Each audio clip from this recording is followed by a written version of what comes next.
So muli magandang umaga po sa ating lahat.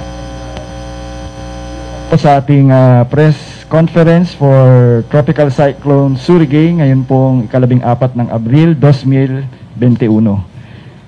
Mapalad po tayo na tayo po ay streaming via online sa YouTube po, sa Twitter, tsaka sa Facebook, and at the same time sa Zoom po. At nandito rin po sa atin ngayon yung ating mga key officials sa DOST Pag-asa, gayon din po online joining us our key officials from the DOST, si Secretary Boy de la Peña and our USEC Renato Solidum. So to begin with, perhaps let us hear some words from our administrator, Dr. Vicente B. Malano. Salamat, Bernard. Magandang umaga sa lahat, sa ating mahal na Secretary Boy de la Peña, Yusek Rene Solidum, sa mga nanonood sa ngayong tanghali, mga kasamahan ko sa Pag-asa. Magandang tanghali sa lahat. Ngayon ay mayroon tayong binabantayan na bagyo na ang pangalan po ay si Tropical Storm Surigay. Ito po ay nasa labas pa ng Philippine Area of Responsibility at inaasahan pong pumasok itong Friday ng umaga. At ang bagyong ito ay sa datos na nakikita natin ngayon ay ito ay magre-record papunta po at hindi tatama sa ating mga kalupaan. Ito ay pinakamalapit sa ating kalupaan sa Sorsogon nitong dadating na linggo. At nasa 500 or more or less 500 kilometers east of Sorsogon. Sa ngayon po ay nasa tropical storm category po siya at ay nasa 1,205 kilometers east of Mindanao. At ngayon po ipapakita sa atin ng ating kasamahan na si Ariel. Ngayon po pala ay nakakonect po tayo sa ating mga Philippine Pag-asa Regional Services Division sa Tugigaraw, sa Legazpi at sa doon sa Memulugan, El Salvador City sa Misamis Oriental. Ngayon po ibabalik po natin kay kasamang Dondi. Salamat, Dondi. Thank you very much po, Doc Vic Malano. So ngayon po, let us have naman po yung ating duty forecaster to present to us yung updates regarding Tropical Storm Surigay. Let us all welcome Sir Ariel Rojas.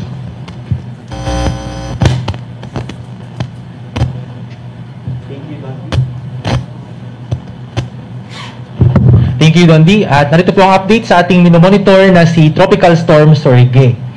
Kanina pong alas 10 ng umaga, ang sentro ng bagyo ay nasa layong 1,205 kilometers, silangan po yan ng Mindanao. Bahagya pong lumakas ang bagyo na ngayon ay may maximum sustained winds na umaabot ng 75 kilometers per hour malapit sa gitna at pagbugso na umaabot ng 90 kilometers per hour. Sa kasalukuyan, halos hindi po kumikilos or almost stationary ang bagyo dito sa Philippine Sea, silangan po ng Mindanao. At makikita natin sa ating satellite animation, patuloy po ang pag-organize ng kaulapan ng bagyo, tanda po na ito ay lumalakas pa.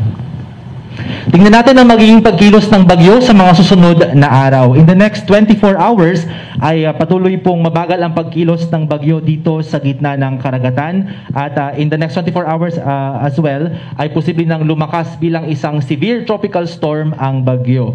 And bukas po ng umaga, nasa layong 1,165 kilometers silangan ng Mindanao ang bagyo, sa labas pa rin ng PAR. Friday morning naman, papasok na ng Philippine Area of Responsibility sa layong 1,065 kilometers silangan ng Mindanao itong bagyo, and by then, nasa typhoon intensity na ito. By Saturday morning, ito ay nasa layong 710 kilometers silangan ng Giwan, Eastern Samar. Patuloy po ang kanyang magiging pagkilos, pahilagang kanluran. By Sunday morning, ang sentro ng bagyo nasa layong 590 kilometers silangan ng Huban, Sorsogon, and on Monday morning, ang kanyang sentro ay nasa layong 725 kilometers silangan ng Infanta, Quezon. Pansinin din po natin yung mga nagdaang bagyo sa mga nakaraang buwan ng Abril mula 2000. Ito po ay may mga intensity na tropical or tropical storms at typhoons. Karamihan po sa kanila ay dito sa may hilaga ng Visayas yung pasok sa Philippine Area of Responsibility. May 2 kumilos pa hilagang kanluran at yung 3 naman po ay nag-recurve or lumiko pabalik sa dagat Pasipiko. Bagamat inaasahan natin sa naipakitang forecast track kanina na mag-recurve or liliko pabalik ng karagatan ang bagyo, mas mababa po yung entry point nitong si Surigay kaysa dito sa mga nagdaang bagyo, sina Tropical Storm Dante, Typhoon Bising at Typhoon Cosme. Tingnan natin ang magiging mga pag-ulan na dulot po ng paparating na bagyo. In the next 24 hours, ito po ay output ng ating WRF model. Ang initialization time niya kaninang alas 2 ng madaling araw. Ngayong araw po ng Miyerkules, yung mga pag-ulan natin dulot lamang ng mga thunderstorms dito sa may Cordillera, sa ilang bahagi ng Mindanao at sa may Visayas. And hindi po yan direktang epekto ng bagyo. Bukas, Thursday, may mga thunderstorms ding mararanasan sa Luzon, sa Visayas at sa Mindanao. On Friday naman, may mga isolated thunderstorms lamang sa may Benguet at sa ilang bahagi ng Palawan at sa Mindanao. Usually po 2 to 8 p.m. yan. On Saturday, halos walang mga thunderstorms, may mga isolated light rains lamang. Pero nakikita natin, madaling araw, meron ng mga light to moderate rains. Dulot po yan ng rain bands nitong papalapit na bagyo. And on Sunday, offshore pa rin, nasa gitna pa rin po ng karagatan yung moderate to heavy rains dahil po sa rain bands ng bagyo, hindi po yan tumatama sa kalupaan. Ano pa po ang aasahan natin? Muli recap, inaasahan po na ngayong araw kikilos pa hilagang kanluran itong bagyo habang binabaybay ng napakabagal itong Philippine Sea, silangan po ng Mindanao hanggang bukas po yan ng umaga. Pagkatapos po ito ay kikilos pa kanluran, hilagang kanluran at bibilis ang kanyang pagkilos. Patuloy ang kanyang paglakas in the next 24 hours na sa severe tropical storm intensity na itong bagyo, and by Friday ito ay nasa typhoon intensity na. Inaasang makakapasok ng Philippine Area of Responsibility si Surigay sa Friday po, April 16, at bibigyan siya ng local name na Bising. Inaasahan po na mababa pa rin ang tsansa na maka-apekto directly itong bagyo sa alinmang bahagi ng ating bansa in the next 3 days. Pero yung ating paalala sa mga kababayan natin dyan, especially sa mga kababayan natin at mga DRM offices sa silangang bahagi ng Southern Luzon at ng Visayas, so dyan po sa may Bicol region at sa Eastern Visayas, manatili pong nakaantabay para sa updates. Dahil po sa cone of probability natin, nakita natin kanina sa ating forecast track, posible pa rin, nasa loob pa rin po ng cone of probability ang Catanduanes at ang northeastern part ng Samar Island. So posible pa rin po yung westward na pagkilos ng bagyo at posible pa rin pong maranasan ang potentially significant impacts sa may Catanduanes at sa northeastern part ng Samar this weekend hanggang sa Monday. At yan po muna ang update kay Tropical Storm Surigay. Ang susunod po nating update isasama sa ating public weather forecast mamayang alas 5 ng hapon.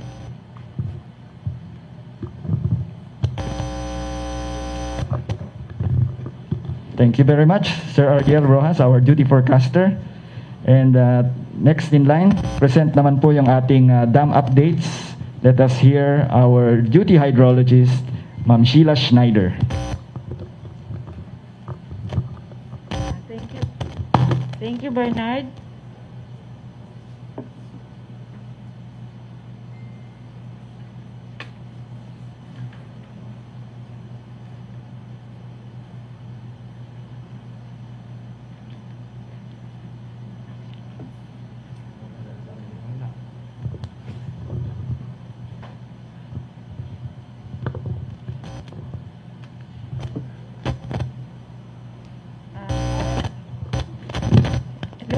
Good morning po.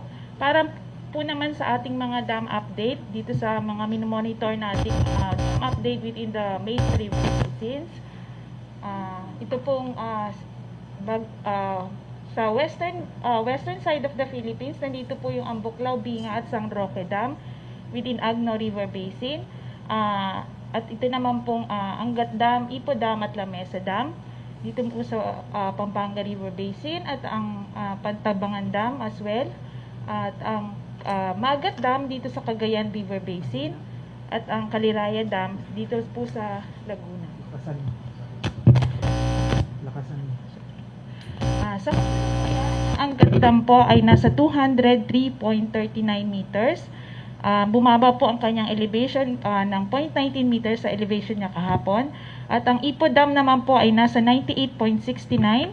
Ang La Mesa Dam ay nasa 78.69 meters. Bumaba po siya ng 0.01 meters. Ang Ambuklaw Dam po ay nasa 749.97. Bumaba siya ng 0.25 meters from elevation niya kahapon. And then ang Binga Dam, 571.97 meters. Maas po siya ng 0.26. And then ang San Roque is nasa 240.26. Bumaba po siya ng 0.37 meters. And then ang Pantabangan ay nasa 193.59. Bumaba po siya ng 9 centimeters. And then Kat sa 190.93, bumaba ng 0.08 meters, while ang Kaliraya ay nasa 287.75 meters. Kung mapapansin natin, ito naman po yung sa rule curve niya, nasa mas mataas po ang rule curve as compare po mas mataas po ang water level natin ngayon as compare po dun sa ibang rule curve. So, kasi po dun sa forecast na binigay ni Ariel kanina at ang basin rainfall for the next 3 days, ang Gatdam po ay magkakaroon po ng forecast rainfall ng around 5 mm. So, ina-expect po natin na bababa ito ng 200.49 meters. At ang mas mataas pa po sa rule curve niya na 188.13 meters. Ngunit, kailangan pa po niya ng around 359 meters ma-reach yung normal high water level, which is the spilling level. And then we have the San Roque Dam. Based on the basin rainfall, we have 25 millimeters. Bahagya po itong tataas ng from 240.26 up to 240.60 meters. Pero medyo mas mababa siya sa na 251.03. At need around 1,530 meters bago niya ma-reach yung spilling level or yung normal height level. So medyo mas mataas pa po. While for Pantabangan Dam, ang forecast basin rainfall within the next 3 days, it's around 15 millimeters. So bababa po yung water level niya into 193.49. At mas mababa po siya sa rule curve natin na 205.18. But then we need around 2,026 millimeters of rain bago niya ma-reach yung normal high water level. At for Magat Dam, same with Angat, around 5 millimeters. So ang ina-expect natin na medyo bababa pa po ito as compared sa elevation natin ngayon, 190.52 meters. And then mas mataas pa siya sa rule curve which is 178.5. At we need around konti na lang po 28 millimeters before niya ma-reach yung normal high water level na 193 meters. So wala pa sa ngayon po, wala pa po na general flood advisory at flood bulletin sa mga river basins. Explain mo yung rule curve. By the way, ang rule curve po pala, ito po yung elevation na kung saan masasatisfy niya yung mga requirements ng dams, like yung water supply, yung irrigation at saka yung power. Yun lamang po. Thank you.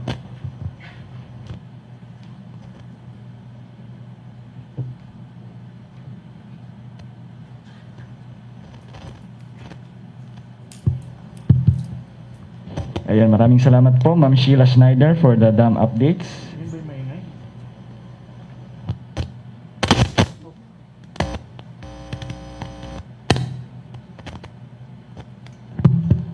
Okay. Sa ngayon po ay let us acknowledge yung ating mga media partners who are joining us online.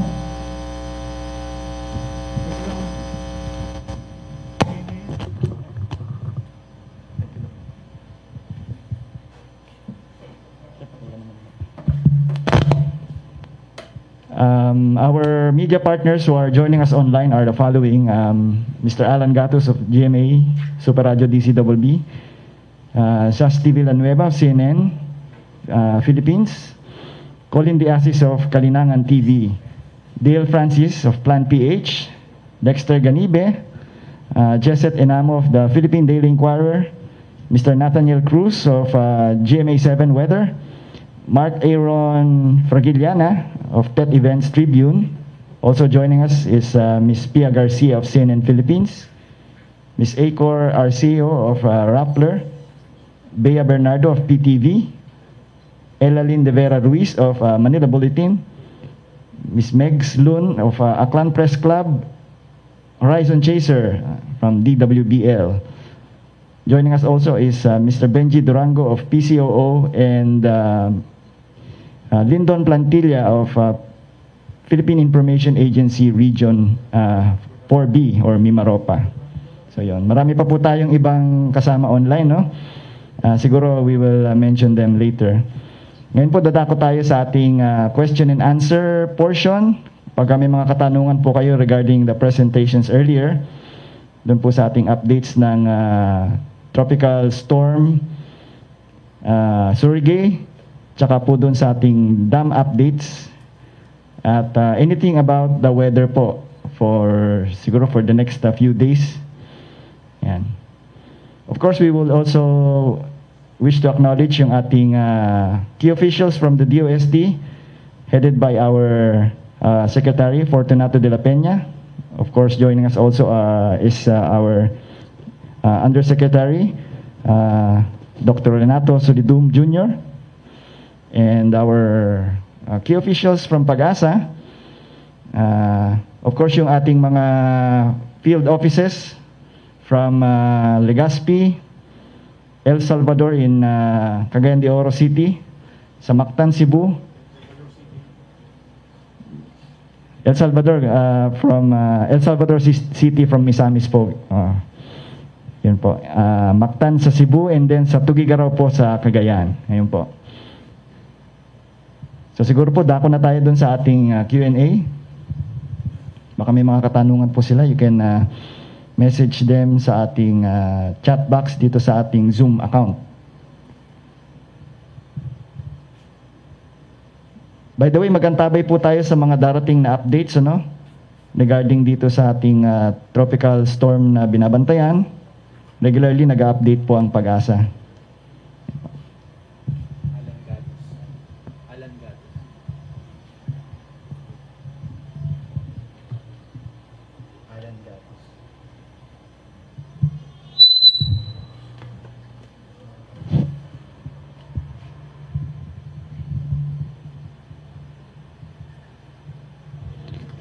Yeah, may question po dito si Sir Alan Gatus.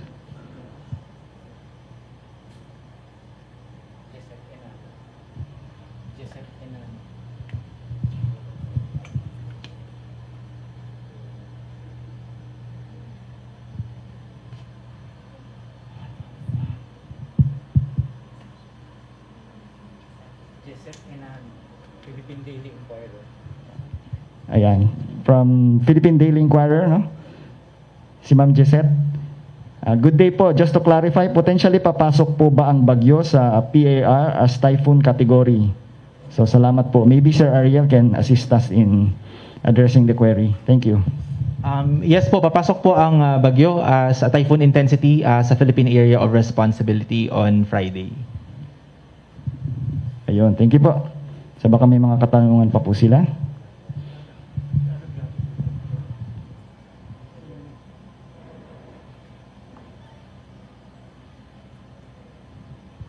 Ayan, si Sir Alan Gatus from GMA Super Radio, DCWB. Bakit kailangan po na maghanda ang bagyong, o paghandaan rather, ang bagyong paparating ng ating mga kababayan? At saan po posibleng unang maglandfall ito? Si Sir Ariel ulit to answer. So dito po sa pinakita nating forecast track, nakikita natin na yung bagyo ay kikilos pahilagang kanluran saka magre-recurve or liliko pabalik po sa dagat Pasipiko. Kaya lang po, meron tayong tinatawag na cone of probability or cone of uncertainty. Dahil po ang bagyo ay isang aktibo at dinamikong sistema, ibig sabihin, bagamat tayo ay nagtataya na ito yung kanyang magiging pagkilos, posible po na ang bagyo ay kumilos pa ng pakanluran or ng pasilangan. So dito po sa ating forecast track para sa araw ng Lunes, April 19, nasa loob po ng cone of probability itong Catanduanes at yung northeastern part ng Samar. So pinaghahanda po natin sila dahil posible pa rin pong kumilos ng pakanluran itong bagyo at posibleng maramdaman ang peripheral effects ng bagyo, yung malalakas na hangin po at yung mga pulupulong mga pag-ulan, and occasionally pwede po magdulot yan ng malalakas na pag-ulan at dahil nga po, especially dyan sa amin sa Catanduanes, tatlong bagyo last year yung dumaan, medyo may trauma yung ating mga kababayan, hindi pa po sila nakapag-rehabilitate. Kailangan nila maghanda just in case para din po sila ay safe from the effects of this tropical cyclone. Kailangan din pong bantayan yung ating mga pag-alon po dahil medyo malakas po ito, nasa typhoon intensity, magde-generate po ng matataas na alon. Pwede po tayong habang medyo malayo pa, no, pwede tayong maglabas ng gale warning kung wala pang signal sa ilang lugar dito. So yung ating mga kababayang mangingisda along these coasts ng Bicol at ng Eastern Visayas and even sa may Mindanao, bawal po munang pumalaot para sa kanilang safety. Okay, thank you. From Jesset Enano, once again, from the Philippine Daily Inquirer, may pahabol pong tanong, may chance po daw ba na mag-raise ng TCWS sa Bicol, Eastern Visayas area? Yes po, possible po. Again, sa ating cone of probability, possible po na kumilos pa ng pakanluran itong track ng bagyo and posibleng pasok sa loob ng diametro kung saan may malalakas na hangin na magwawarrant ng pagtaas ng tropical cyclone wind signals dito sa ilang lugar ng Visayas at ng Bicol region. Okay, thank you so much. From Sir Melo Acuña, kung iambing si Bising o yung ating bagyo ngayon, hindi pa siya Bising, surigay pa lang po, kasi wala pa sa PAR. So kung iambing po itong bagyong ito sa mga nakalipas na bagyo, gaano daw po kalakas? Thank you. Base po sa ating projection, yung ating maximum sustained winds ng bagyo sa kanyang peak intensity, posibleng umabot na mga 175 to 185 kilometers per hour. So, comparable po siya sa peak intensity ng bagyong Ulysses po last year. But again, ang difference po kasi ay yung location kung saan siya posibleng makaapekto. So again, based sa ating current forecast track, mananatili sa gitna ng karagatan itong sentro ng bagyo, especially sa may eye wall kung nasaan yung pinakamalalakas na hangin. So malaking bahagi po ng ating bansa masispare sa destructive or devastating na effects ng bagyo. Muli po, dahil nasa loob ng cone of probability, itong Catanduanes at northeastern part ng Samar Island, posibleng maranasan dyan ang peripheral effects, yung mga konting pagbugso ng hangin po at mga manaka-naka siguro mga pag-ulan. So hindi po kasing lakas yung epekto ng naranasan dito sa may Southern Luzon nung paglapit po ni Ulysses. Okay, thank you. So may question po si Mang Tani ng GMA 7. Sa paglapit ng bagyo sa Eastern Visayas at Bicol, pwede pong magtaas ng wind signals. Kahit mataas ang posibilidad na hindi ito maglandfall, maaari bang umabot yung rain band ng bagyo sa Eastern Visayas at Bicol? And gaano daw po kalakas ang hangin na pwedeng maramdaman sa Samar at Bicol provinces? Thank you po. Dahil po nasa loob po ng cone of probability, possible pa rin po na kumilos pakanluran itong ating bagyo. And kung nasa loob po ng radius, yung distansya po mula sa sentro ng bagyo hanggang dito sa may localities na posibleng maapektuhan ng bagyo, yung magwawarrant po yung lakas ng hangin ng pagtaas ng signal. Posible po tayo magtaas ng signal sa may ilang bahagi ng Bicol at ng Eastern Visayas. In terms naman po of Yung mga pag-ulan dala ng outer rain bands, possible po na humampas itong outer rain bands ng bagyo sa may Bicol at sa may Eastern Visayas. And yung lakas naman ng punang hangin, possible po na around siguro mga signal number 1 or signal number 2 ang maitaas if ever dito sa may bahagi ng Eastern Visayas at Bicol. So ang signal number 1 po, ang lakas ng hangin mula 30 hanggang 60 kilometers per hour. And yung signal number 2 naman mula 61 to 120 kilometers per hour. Thank you. Follow-up question lang po from Sir Mel Acuña. Gaano daw po kalawak yung ulan na dala ng bagyong ito? Base po sa ating forecast track, medyo limited lamang po yung ating domain dito sa ating forecast model output mula sa WRF. But this is for Saturday po hanggang Sunday po rather. Medyo nasa loob lang po yung malalakas na mga pag-ulan. As we can see, habang papalapit po yung bagyo, yung ating moderate hanggang heavy rainfall, medyo malapit po talaga sa gitna. So hindi po inaasahan na merong malalakas or katamtaman ng mga pag-ulan na hahampas dito sa may Eastern Visayas. But as I mentioned earlier, sa tanong po ni Mang Tani, possible po na humampas yung outer rain bands, magdudulot po yan ng kalat-kalat na mga pag-ulan. Okay po. Thank you, Sir Ariel. So, I think na-address na po natin. Meron pang isang pahabol na tanong. By the way, yung pong aming forecasting center is open 24 hours. So, kung may concerns din po kayo, pwede po kayong tumawag sa aming landline. Tsaka sa aming Facebook at Twitter account. Pwede nyo rin pong i-message yung inyong mga concerns. Ayan, meron pong pahabol uling tanong si Mang Tani ng GMA7. So base po sa forecast track, mababa daw po ba ang posibilidad na magkaroon ng storm surge sa mga isla ng Samar at Leyte? So yun po yung tanong. Thank you. Yes po, tama po yan. Mababa po ang possibility na magkaroon ng storm surge sa may Eastern Visayas or sa Bicol region. Yung storm surge po, 95% ng storm surge ay dala ng malalakas na hangin sa eyewall ng bagyo, and yung 5% naman dahil sa mababang pressure sa sentro ng bagyo. And as we can see, yung sentro po ng bagyo ay hindi po dadaan or magdalandfall sa alinmang bahagi ng ating kalupaan, at least based sa ating present forecast. So hindi po tayo umaasa na magkakaroon ng storm surge. Possible po na may swells lang or medyo pagtaas ng alon sa mga baybaying ito ng Bicol at ng Eastern Visayas and Mindanao. Okay po. So thank you very much sa inyong mga katanungan. May pahabol pang isa si Sir Alan ng GMA DCBB.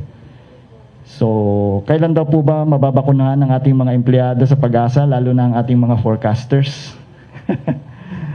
Siguro si Doc Vic can share something. Magandang umaga po muli, o tanghali sa inyo lahat. Ang pagbabakuna ng ating mga empleyado ay mayroong memorandum from the Department of Science and Technology through our Secretary Boy de la Peña, na we have to coordinate with the different LGUs kung saan tayo nakatira. At mayroon na po tayong mga kasamahan na naturukan na. Itong nasa kaliwa ko, si Dr. June Dalida, ay protektado na ito, protektado na dahil nakaisang shot. At mayroon pang mga kasamahan pa dun sa ating central office. They were coordinating with their local government units. Lahat kayo nasa Caloocan nakatira, hindi ko alam kung ibang mga lugar ng Metro Manila ay nagkaroon na rin sila ng turok. I heard na mayroon na rin sa Quezon City. Ayun, maraming pong salamat, Doc Vic, sa information na yun. So I guess that's it for our question and answer. Before we end, perhaps we can hear a few words from our Deputy Administrator for Operations and Services. Let us all welcome Dr. Dandrico June Dalida. Salamat, Bernard. Again, ang DST Pag-asa ay 24/7 po na magbibigay ng update sa bagyong binabantayan po natin. TS Surigay na pagpasok ay magiging TS Bising. At inasahan po nga natin to na sa Biyernes ay papasok na sa Philippine Area of Responsibility. So atin pong binibigyan po ng babala ang ating mga local government official, lalo na doon sa mga nabanggit nating mga probinsya na maghanda po, no? Although hindi tatama ito sa atin, ang kanyang rain ban po ay tiyak na magbibigay ng mga pag-ulan dito sa mga eastern side ng ating Kabikulan, Visayas and Mindanao. So ang ating pong mga disaster response team ay dapat ay maging handa sa mga biglaang pag-ulan at of course yung mga pagbaha. At sabi nga natin po, ang ating pong storm chaser team, meron po tayo sa Pag-asa niyan at ito po ay meron din ang mga probinsya na ating nabanggit ay handang tumulong para magbigay po ng ating mga kaukulang impormasyon para sa paghahanda po sa kanilang lokalidad. So again po, mag-ingat po tayo, although meron po tayong pandemic, ang DOST Pag-asa sa pamumuno po ng ating Secretary Boy de la Peña at of course ang ating administrator ay handa po na magbigay 24/7 ng impormasyon sa atin pong mga kinaukulan. Again, magandang tanghali po at mag-ingat po tayong lahat. Thank you so much, Dr. June. So yun po ang ating naging press conference para sa araw na ito. Manatiling nakantabay po sa updates na ibibigay ng DOST Pag-asa. At muli po ang aming taus-pusong pasasalamat at mag-ingat po tayong lahat.